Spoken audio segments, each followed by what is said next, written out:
Hey, salut! Radburger RPG Week 11 et 12. Écoute, je m'excuse, je suis allé dans la face, j'ai oublié mes lunettes de soleil dans l'autre auto. Je suis comme un peu. J'ai avoir des yeux de Clint Eastwood. Et moi, ben, le premier point, 11, RPG Week 11, c'était à propos du blé. Là, je n'ai pas mal à dire ça. Ben, je n'ai pas tant que ça. Je trouve que la question arrive à un mauvais timing parce qu'il n'y a pas si longtemps, j'ai fait une vidéo cet été. J'ai fait une vidéo complète sur les types d'immersion, le bleed et tout ça. Je t'invite à aller la voir. Je vais te mettre le lien dans le doodly-doo, là. Ouais, fait que donc, oui, c'est ça. J'ai fait le lien complet. Les différents types d'immersion. Qu'est-ce qui peut être... tu sais, des fois, on est dans l'immersion, puis on n'y pense pas. Puis je trouve que ceux qui disent « Ah, le bleed, non. » Ben, je trouve qu'il y a un certain niveau qui se mentent un peu à eux-mêmes parce que, tu sais, si tu veux pas avoir d'immersion, parce que là, tu vas jouer à un jeu, tu vas jouer à des jeux de société.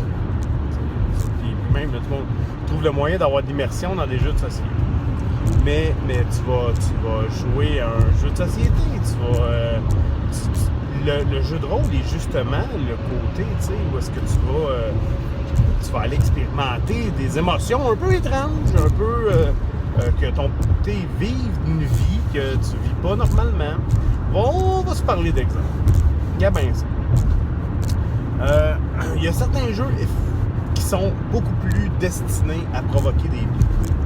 Moi, je pense que c'est pas un secret. Si tu as regardé mes vidéos, tu vas voir que tu sais que je suis un mec qui maîtrise de l'horreur. Ben, c'est exactement ça. Le bleed, si tu veux faire de l'horreur, ben, le bleed devient comme un peu... devient obligatoire. Mon but à moi, c'est d'instiguer un bleed. Tout simplement. D'instiguer un bleed chez les gens. C'est d'instiguer une angoisse, d'instiguer un sentiment d'inconfort, d'instiguer une peur à certains niveaux. Bon, la peur, on s'entend plus une angoisse, une appréhension, un inconfort. C'était ça, c'est plus vers ça. Avec des outils narratifs, avec le contrôle de l'environnement et tout ça. Mais c'est un bleed. Moi, dans le fond, ce que je veux, c'est que mon personnage, c'est que vos personnages aient peur. Puis tu sais, je sais pas vous autres, là, mais moi, ça m'est déjà arrivé en tant que maître. Là, des fois, je décris une situation où je décris une histoire où, tu sais, on est à la fin de quelque chose. Et là, à un moment donné, j'ai les frissons qui me passent tellement je me sens dedans, tellement que je sens que, tu sais, on est comme au paroxysme de la situation, de l'émotion, de la partie. Mais tu sais, ça en est du bleed, tu fais passer une émotion, tu fais passer quelque chose. Moi, les joueurs qui joueurs disent « moi, je bleed pas, rien, je sens rien. » Je suis comme... Je vais te donner un autre exemple, regarde bien ça. Je suis en train de jouer un personnage. Ça se trouve être un personnage, regarde bien ça, c'est un jeu de super-héros pour adolescents. Ça s'appelle Mask et je joue un personnage qui est un personnage transformé, un peu comme The Thing dans les Fantastic Four. Donc lui, sa vie vient de s'effondrer. Maintenant, c'est de jeune adolescent prometteur, il tombe un homme lion de 7 pieds. Ça change les perspectives, tu sais. Et là, tu sais, lui qui cherchait, qui voulait l'amour, qui voulait, tu sais, un peu reproduire un contexte familial qu'il y avait, tout ça. Oublie ça, t'auras pas d'enfant, t'auras pas de femme, tout ça. T'es un lion de 7 pieds, tu sais. Et à un moment donné, je me suis surpris à faire une déclaration dans la partie où est-ce que je faisais état de ça. Et mon personnage jouait très down. Parce que, tu sais, il était obligé de remonter une pente. Tu sais, il acceptait, il faisait son deuil et tout ça. Et je me suis rendu compte que Danny était down. Il était... Wow. Et quand je m'en suis rendu compte, je faisais, oh, attends une minute, là, tu sais, je vais reprendre un peu. Parce que dans le fond, ça, c'était un bleed qui a été. Qui m'a été. Que je me suis imposé, qui est arrivé. Puis, mais je me suis rendu compte à un moment donné que je jouais un peu moins mon personnage et que je faisais juste un peu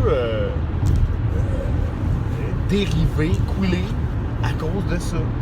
Mais c'est un bleed.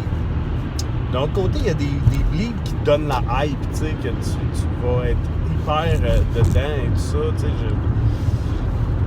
Je pense que le bleed, c'est une bonne chose. Je pense que vivre les émotions d'un personnage, c'est une bonne chose. À petite dose. Tu sais, c'est sûr qu'une personne hyper émotive qui va se mettre à pleurer à tous les games parce que whatever arrive,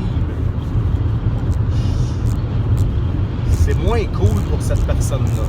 Là, je le comprends. Peut-être dans ce cas-là, mais cette personne-là devrait peut-être choisir des types de personnages, peut-être des types de jeux qui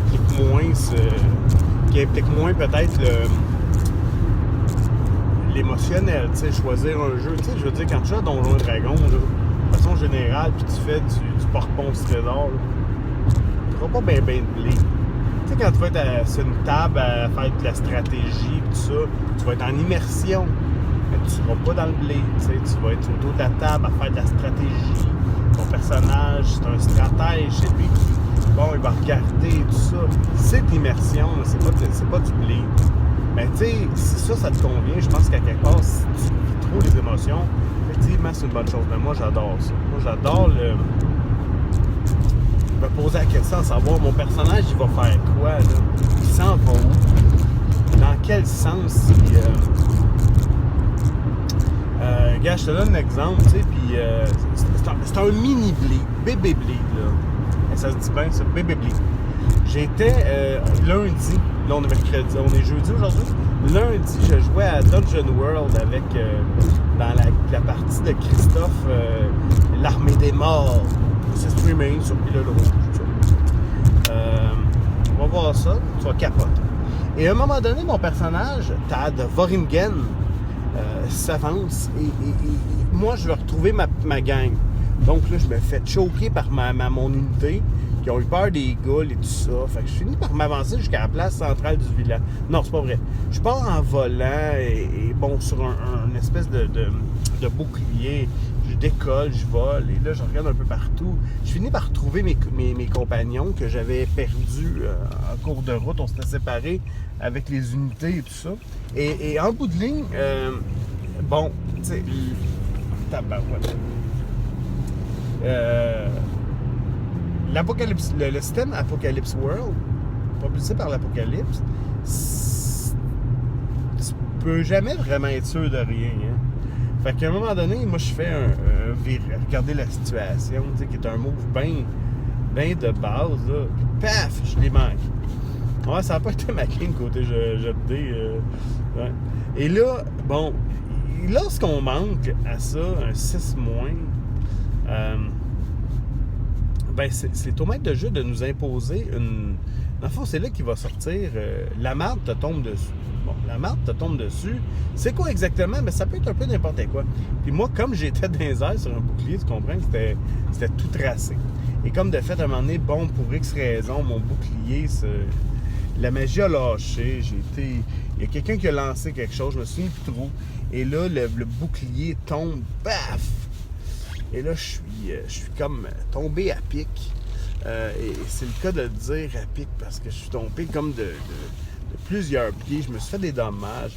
Mais après ça, je l'ai joué comme si j'avais mal à une jambe, que je m'étais comme foulé une jambe ou brisé un pied ou quelque chose comme ça. Mais là, je me ramasse en plein centre du village avec tout le monde, avec un paquet de ghouls qui s'en vient tout autour de moi. Et moi, ma magie, c'est du freeform. Fait que ça veut dire qu'il n'y a pas vraiment de sorts. Il n'y a pas de... C'est pas tout écrit, les sorts. T'as des barèmes, c'est les limites de ton corps de sort. Puis là-dedans, tu peux faire un peu ce que tu veux. Si tu y vas selon ton focus, tu as des bonus. Moi, mes focus, c'est protéger les faibles, protéger du mal, défendre les faibles et l'acier, le fer. C'est pour ça que j'essaie toujours d'amener un élément d'acier de fer dans mes sorts. Ça m'aligne, ça me donne un petit bonus, mais c'est surtout la thématique. Fait que souvent, mon personnage va se ramasser avec des yeux couleur vif argent et tout ça. Mais dans ce cas-là, j'ai aussi des choses qui sont éloignées, que je suis restreint. Je peux pas aller là. Des restrictions. Et comme mon personnage c'est la tour, mon focus c'est la tour, ben tout ce qui est fuir, c'est utiliser la magie pour fuir, s'échapper, je peux pas faire ça. Fait que tu sais, je peux pas. Là, dans ce cas-là, voler était c'était correct. Là, je fuis, je m'échappe. Je pouvais pas utiliser la magie pour booster mon mouvement, pour me téléporter ou quoi que ce soit. Et là, j'étais salement mal pris. Là, j'ai essayé de faire 2-3 sorts pour essayer de tuer les bouts. Mais à un moment donné, j'ai comme fait... Bon, faut que je me résigne. Écoute, je vais... Ah ouais, on va tuer de la goule. On va tuer de la goule pour peut-être un dernier tour de piste. L'artiste, allons-y. C'est la fin. Et je l'ai senti comme le désespoir. Puis quand je l'ai comme... J'étais assis dans ma chaise chez nous, avec les écouteurs sur la tête. Puis là, je me suis dit, OK, ouais, c'est peut-être là que ça se finit. Ben, écoute, on va en amener le plus possible avec moi. Puis là, je commençais à lancer le plus possible de sorts, de zones, d'affaires comme ça, pour essayer d'amener des goules. Jusqu'à temps, finalement, c'est un de mes coéquipiers. Ben, en fait, c'est les efforts concertés de plusieurs de mes coéquipiers qui sont venus me sauver. Fait que j'étais assez content de tout ça. Voilà. Mais je l'ai senti en dedans de moi. J'ai comme fait, oh, c'est la fin, c'est le désespoir. Je suis rendu là. Et à un moment donné, j'ai comme été un peu plus serein en me disant, bon, écoute, on va y aller pour un dernier tour. Mais je l'ai senti, ça. Ouais, c'est assez bizarre. Bon, hey, je te reviens.